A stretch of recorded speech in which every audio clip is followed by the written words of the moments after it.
नमस्कार, मैं हूं भास्कर तिवारी और मेरे साथ मौजूद हैं मानस राज। आज हम एक ऐसे विषय पर चर्चा करने वाले हैं जो राजनीतिक विषय है, क्योंकि आज जो है राहुल गांधी की सदस्यता की अपील सुप्रीम कोर्ट में की जानी है। इस पर हम चर्चा करेंगे कि कांग्रेस के आगे की रणनीति क्या है, लोकसभा चुनाव में क्या रणनीति के साथ कांग्रेस उतर सकती है और क्या स्थिति है मौजूदा। उन सारी विषयों पर हम बात करेंगे की सदस्यता चली गई, क्योंकि जिसको उम्मीदवार के रूप में कांग्रेस प्रेजेंट करती थी राहुल गांधी, उनकी सदस्यता चली गई है। तो अब वो किसको पीएम पद के उम्मीदवार के रूप में प्रेजेंट करेंगे, इन सारी विषयों पर भी हम जानेंगे। साथ में ये भी जानेंगे कि विपक्ष की एकता की जो बात की जाती है क्या उतनी ज़्यादा सफल होती है या नहीं सफल होती है, इस पर भी बात करेंगे। तो मानस, आपका बहुत बहुत स्वागत है। आपसे पहला सवाल ये है कि राजनीतिक जो विरासत थी राहुल गांधी की, वो तो अब तो खत्म होती दिख रही है, क्योंकि उनकी संसदीय सदस्यता जो है वो चली गई है और उन्होंने अपील की है आज सुप्रीम कोर्ट में इसको खत्म करने की। तो क्या लगता है, खत्म होगी ये सदस्यता की जो उनकी बहाल किया जाएगा कि वो फिर से वायनाड से चुनाव लड़ सकते हैं, या वो जो चीज़ें रहेंगी वो रहेगी? क्योंकि प्रधानमंत्री के एक मजबूत उम्मीदवार कांग्रेस की तरफ से रहे हैं, उनकी दादी भी प्रधानमंत्री रही, उनके पिता भी उम्मीदवार रहे हैं और प्रधानमंत्री रहे हैं। तो क्या लगता है कि राहुल गांधी भी प्रधानमंत्री, जो उनका ख्वाब था, सपना था प्रधानमंत्री बनने का, वो पूरा हो पाएगा या खत्म हो जाएगा? धन्यवाद भास्कर। और देखिए, राहुल गांधी की सबसे दिलचस्प बात यह है कि जो अभी उनकी सदस्यता गई है वो जिस कानून के तहत गई है, एक तस्वीर काफ़ी वायरल है और एक वीडियो काफ़ी वायरल है। सन 2013 का वीडियो है वो एक चीज़ को, अध्यादेश है एक मनमोहन सरकार द्वारा लाया हुआ, और उसको वो फाड़ते हुए नजर आ रहे हैं। तो अब हमें देखना होगा कि वो अध्यादेश जो था उसमें यही था कि 3 महीने की आपको मियाद दी जाएगी। 3 महीने का एक पीरियड दिया जाएगा, एक कूलिंग ऑफ पीरियड होगा जिसमें आप अपील कर सकते हैं। जो चीज़ें तत्काल सदस्यता जाना जो था उसको आगे बढ़ाया गया था। अब हमें ध्यान देना होगा कि उसी समय लालू जी पे फैसला आने वाला था। फॉर्डर स्कैम में जब उन पे आरोप लगे थे तो उन पे फैसला आने वाला था। तो राहुल गांधी उस समय, चूँकि लालू जी सहयोगी थे यूपीए के, तो इसको देखते हुए कांग्रेस ने और मनमोहन सरकार ये अध्यादेश लेकर आई थी। पर हमने देखा कि राहुल गांधी उस समय एक एंटी करप्शन छवि अपनी दिखाना चाह रहे थे कि हम करप्शन के खिलाफ हैं, हम उन चीज़ों के खिलाफ हैं जो देश को पीछे ले जा रही, मतलब एक प्रोग्रेसिव दिखना चाह रहे थे। कहीं ना कहीं एक राजनेता के तौर पे ये एक अच्छी चीज़ थी, पर आज उसी चीज़ का नुकसान उन्हें होता हुआ दिख रहा है। उसी कानून के तहत उनकी सदस्यता चली गई है और भाजपा ये काफ़ी हद तक, मैं कहूँगा कि पूरे देश में जो नैरेटिव फैला रही है और उसकी पूरी मंत्रियों की, प्रवक्ताओं की, क्योंकि हम जानते हैं कि भाजपा एक संगठन बेस्ड पार्टी, एक काडर बेस्ड पार्टी है। कांग्रेस का अभी उस तरह का काडर हमें नहीं देखने को मिलता है देश में, लेकिन भाजपा का जो संगठन, वो चाहे राज्य स्तर हो चाहे जिला स्तर हो, वो मंडल और पन्ना के स्तर तक जाते हैं। नरेंद्र मोदी अपने भाषणों में इसकी खूब चर्चा करते हैं कि पन्ना प्रमुख, एक पन्ना उनकी सबसे लोएस्ट स्तर होता है उनकी संगठन का। तो वहाँ तक ये नैरेटिव फैलाने में भाजपा सफल होती दिख रही है कि राहुल गांधी ने ओबीसी समाज का अपमान किया है। तो अब ये दूसरा सवाल ये है कि राहुल गांधी की जो राजनीतिक सफ़र वो कैसा हो सकता है, क्योंकि अगर उनकी जो संसदीय सदस्यता है वो अगर बहाल नहीं होती है सुप्रीम कोर्ट के द्वारा, तो वो चुनाव तो लड़ नहीं सकते हैं, केवल पार्टी के लिए काम कर सकते हैं, ऐसा होगा। तो क्या लगता है कि उनकी जो सदस्यता है, क्या उनका रोल हो सकता है कांग्रेस में, और सफ़र जो है आगे का वो कितना ज़्यादा कठिन होने वाला है राहुल गांधी के लिए? देखिए, इसमें भास्कर दो तरह की बातें हैं। पहली दो तरह की लड़ाइयाँ और चुनौतियाँ हैं राहुल गांधी और कांग्रेस पार्टी के सामने। एक कानूनी बैटल है जिसको अभिषेक मनु सिंघवी और तमाम कांग्रेस के जो वकीलों की अच्छी खासी फौज है कांग्रेस में, एक वो लोग लड़ रहे हैं। एक पॉलिटिकल बैटल है, और मेरे ख्याल से वो पॉलिटिकल बैटल लड़ना, क्योंकि जनता के दिमाग में एक नैरेटिव आप क्या बनाते हैं इस चीज़ को लेके। उन्होंने बार बार कहा कि मुझे बोलने नहीं दिया जाता, मेरी आवाज़ को दबाया जा रहा है, लोकतंत्र खतरे में है। इस तरह के बयान राहुल गांधी पिछले कुछ महीनों से दे रहे थे, और हमने देखा कि वो नैरेटिव नहीं बना पा रहे हैं कि हम जनता से कनेक्ट होना होगा। भारत जोड़ो यात्रा के टाइम में उनके पास बहुत अच्छा मौका था और उन्होंने काफ़ी हद तक अपनी इमेज चेंज करने में वो सफल भी रहे कि वो जनता के बीच रहते हैं, अपने कार्यकर्ताओं के साथ रहते हैं। पर अभी हम जैसा कि देख रहे हैं तो वो नैरेटिव नहीं डेवलप कर पा रहे कि क्या हो सकता है, मेरी सोच क्या है। क्योंकि अब सावरकर के मुद्दे पे आप वोट तो नहीं मांग सकते ना देश में। बिल्कुल बिल्कुल।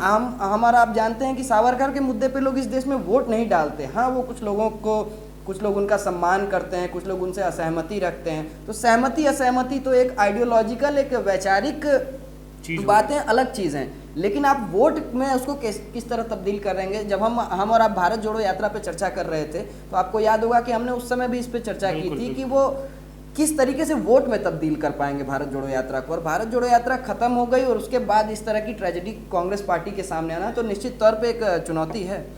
दूसरा सवाल ये है कि क्या इस जो उनकी सदस्यता गई उसमें देरी की गई, क्योंकि अगर आप देखेंगे कांग्रेस को तो कांग्रेस में बहुत बड़े बड़े वकील हैं, क्या पैरवी सही से नहीं की गई, क्या उस सज़ा को कम नहीं कराया जा सकता था, सारी चीज़ें हैं। और राहुल गांधी जो पीएम पद के उम्मीदवार प्रेजेंट थे और पहले अध्यक्ष भी थे, वो भी चीज़ें देखी कि आप अगर देखेंगे इतनी देरी भी की गई, अगर आप देखेंगे अपील करने में भी इतनी देरी की गई।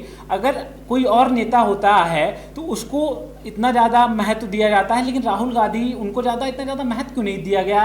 क्या राहुल इस केस को जो है मोदी के ऊपर जो उन्होंने कहा, इस केस को बहुत हल्के में ले लिया था कांग्रेस ने?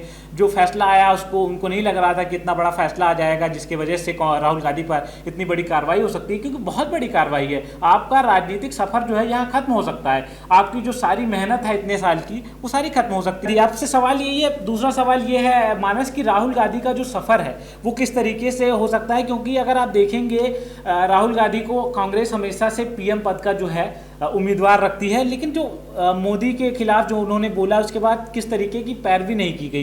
क्योंकि अगर आप देखेंगे कांग्रेस के पास एक बड़ी वकीलों की टीम है, अभिषेक मनु सिंघवी से लेकर बहुत सारे बड़े बड़े वकील हैं सुप्रीम कोर्ट के, तो क्या इस केस में जो जैसे पैरवी की जानी चाहिए थी उस तरीके से पैरवी नहीं की गई कांग्रेस की तरफ से? इस केस को बहुत ज़्यादा हल्के में लिया गया और सदस्यता को आसानी से जाने दिया गया राहुल गांधी के। देखिए, राजनीतिक हलकों में इस समय जो चर्चा हो रही है राहुल गांधी की ये केस की पैरवी को लेकर, वो ये है कि वो शहीद होने के लिए तैयार है। सबसे बड़ी चीज़ उनसे लोग कह रहे हैं कि आप ऐसा करिए वैसा करिए, लेकिन वो कह रहे हैं कि आप मैं जेल जाने के लिए तैयार हूँ। तो इस तरह के स्टेटमेंट वो देना, अभी पिछले दिनों प्रेस कॉन्फ्रेंस में पत्रकारों को उन्होंने जिस तरीके से बात की, दो पत्रकार थे हमारे देश के, बहुत बड़े पत्रकार हैं दोनों, और इस तरीके से बात करना तो कहीं ना कहीं वो एक परिपक्वता की कमी अभी भी इतने सालों बाद भी, क्योंकि 2004 से वो संसदीय राजनीति में हैं, तो उन्होंने कभी लीडरशिप लेकिन अपने हाथ में नहीं ली। एटलीस्ट उनको मंत्री बनना चाहिए था, ये चीज़ें करनी चाहिए थी। तो वो एक तरह से सब कुछ खुद सोचते हैं। अब उनके सलाहकार कौन है, उनको सलाह कौन दे रहा है, सबसे बड़ी दिक्कत अभी ये है कांग्रेस पार्टी के सामने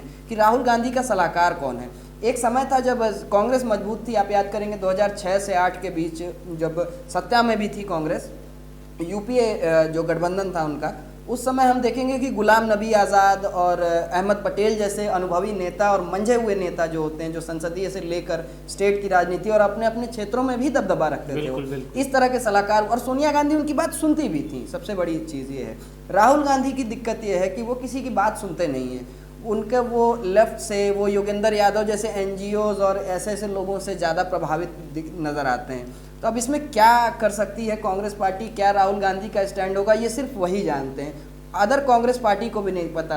कई कांग्रेस के नेताओं से ये जब कहा जाता है कि आप कांग्रेस पार्टी का पक्ष रखेंगे, आप राहुल गांधी का पक्ष रखेंगे, तो वो कहते हैं कि नहीं नहीं, मैं ऑथोराइज नहीं हूँ पार्टी की ओर से। तो देखिए, स्थिति ये है कि पार्टी हाईकमान भी नहीं तय कर रहा। हाईकमान क्या है इस समय, खड़गे साहब की क्या अथॉरिटी है पार्टी में, इस पे भी एक विचार का विषय है ये। आखिरी सवाल है और बहुत महत्वपूर्ण सवाल है 2024 के लोकसभा चुनाव को देखते हुए, क्योंकि जो कांग्रेस भी है वो भी बात करती है कि विपक्ष को एक हो जाना चाहिए, विपक्षी एकता होनी चाहिए, और भी कई ऐसे क्षेत्रीय दल हैं जो चाहते हैं कि विपक्ष जो है एक हो जाए। लेकिन हम देखते हैं कई ऐसे मुद्दे होते हैं जिन पर विपक्ष जो है एक होता है, लेकिन कई ऐसे मुद्दे भी हैं जहाँ पर विपक्ष की जो राय है वो अलग अलग है, बटी हुई है। कोई कहता है हम कांग्रेस के साथ नहीं जुड़ना चाहते, तो कोई कहता है हम किसी और पार्टी के साथ नहीं जुड़ना चाहते, तो कहीं ना कहीं मतभेद भी है। तो आपको क्या लगता है कि विपक्षी एकता 2024 के लोकसभा चुनाव में हो सकती है? क्या विपक्ष जो है लोकसभा चुनाव में 2024 की वो साथ में आ सकता है और सत्ता में बैठ सकता है? देखिए, इससे पहले भी विपक्षी एकता के कई प्रयोग हुए हैं। जैसे हमने देखा होगा जो इमरजेंसी के बाद जो जनता पार्टी थी, लेकिन जनता पार्टी में बाद में ही फूट पड़ जाती है पद को लेकर, और तमाम कई मुद्दे थे, उसमें सिर्फ पद ही नहीं था, कई मुद्दे थे। इस समय हमें देखना होगा कि देश में जो बड़े नेता हैं, जो खुद को नेशनल लीडर के तौर पे प्रोजेक्ट करते हैं, उसमें एक ममता बनर्जी का नाम है, उसमें अरविंद केजरीवाल हैं, उसमें केसीआर का नाम आता है जो तेलंगाना से हैं। तो अब देखेंगे कि अब ये नेता, क्या वो राहुल गांधी को अपना अनडिस्प्यूटेड लीडर मानने के लिए तैयार हैं? क्या वो ये मानने के लिए तैयार हैं कि राहुल गांधी हमारे लीडर होंगे? इसीलिए प्री पोल अलायंस की बात से सारी पार्टियां पीछे हाथ खींच लेती हैं। वो कहती हैं कि इलेक्शन से पहले कोई अलायंस नहीं, इलेक्शन तक लड़ेंगे हम, इलेक्शन के बाद देखेंगे अगर, क्योंकि नरेंद्र मोदी को टक्कर सबको देनी है। अब हम बात करें अरविंद केजरीवाल की, जब वो दिल्ली में होते हैं तो वो सदन के अंदर उनको एक प्रिविलेज है, तो वो सदन के अंदर खूब हमला करते हैं। लेकिन जैसे ही वो यहाँ से बाहर जाते हैं, दिल्ली से बाहर जाते हैं, या सदन जब दिल्ली असेंबली नहीं रहती है, तो वो नरेंद्र मोदी पे उस तरीके से हमले नहीं करते, वो थोड़े सॉफ्टन होते हैं। गुजरात में हमने देखा होगा। अब अगर उनको चाहिए कांग्रेस के साथ उनको गठबंधन है, तो वो पंजाब उनका स्टेट है, पंजाब और हर में सीट मांगेंगे, वो दिल्ली में सीट मांगेंगे। तो क्या कांग्रेस इस तरह के समझौते दिल्ली और इधर नॉर्थ इंडिया में करने को तैयार है? अब हम आते हैं बंगाल पे, जब ममता बनर्जी को हम देखते हैं, ममता बनर्जी की जितनी ज़्यादा मतलब वो उनकी दिक्कत उनको वो भाजपा से है, उतनी ही दिक्कत उनको लेफ्ट पार्टियों से भी है। राहुल गांधी के साथ दिक्कत ये है कि वो ममता बनर्जी उनसे इसीलिए एसोसिएट नहीं कर पाती क्योंकि उनको लगता है कि राहुल गांधी लेफ्ट या सीताराम येचुरी की ज़्यादा सुनते हैं या उनके ज़्यादा करीब हैं, तो लेफ्ट की तरफ ज़्यादा अलाइंड है राहुल गांधी। सेम यही दिक्कत केसीआर के साथ भी है। आप उन्होंने भारत राष्ट्र समिति अभी पिछले दिनों बनाई है और वो अपने आप को नेशनल लीडर के तौर पे प्रेजेंट कर रहे हैं। लेकिन हमें ये समझना होगा कि भारतीय जनता पार्टी एक काडर बेस्ड पार्टी है, उसका संगठन है। वो एक साल पहले, अभी आज जब मैं और आप बात कर रहे हैं, अभी भी वो चुनाव की तैयारियों में लग चुकी है। बाकी पार्टियां अपने डिस्प्यूट सॉल्व कर रही हैं, कोई पार्टियों में टिकट के बंटवारे को लेकर अभी भी संशय है, पर भाजपा में ऐसा कुछ नहीं दिखता है। तो देखते हैं कि अब आने वाले चुनाव में क्या होता है। हालांकि नरेंद्र मोदी को टक्कर देता हुआ सीधा सीधा कोई एक लीडर नहीं दिखता। अगर नरेंद्र मोदी को इन्हें टक्कर देनी है तो सारी पार्टियों को एक साथ निश्चित तौर पे आना होगा। लेकिन सारी पार्टियों के एक साथ निश्चित तौर पे आने पे एक और प्रॉब्लम खड़ी होगी, एक और दिक्कत सामने निकल के आती है कि वो इनस्टेबिलिटी रहती है, वो अस्थिरता रहती है सरकार में। कभी किसी ने समर्थन खींच लिया, कभी कोई किस बिल पे समर्थन नहीं दे रहा है, आप ये बिल पास करवाने के लिए आपको वो बाकी घटक दलों पे डिपेंड होना पड़ता है। तो ये सब फैक्टर्स काम करेंगे वहाँ पे। इस कार्यक्रम में बस इतना ही। ऐसी तमाम खबरें देखने के लिए आप हमारे चैनल के साथ जुड़े रहें। आपको बता दें, अगर आप कमेंट में हमारे जो भी अच्छा इससे लगेगा तो कमेंट करें, जिससे हम आपसे जुड़े जो है सवाल यहाँ पर उठा सकें और आपसे जुड़े रहें। धन्यवाद।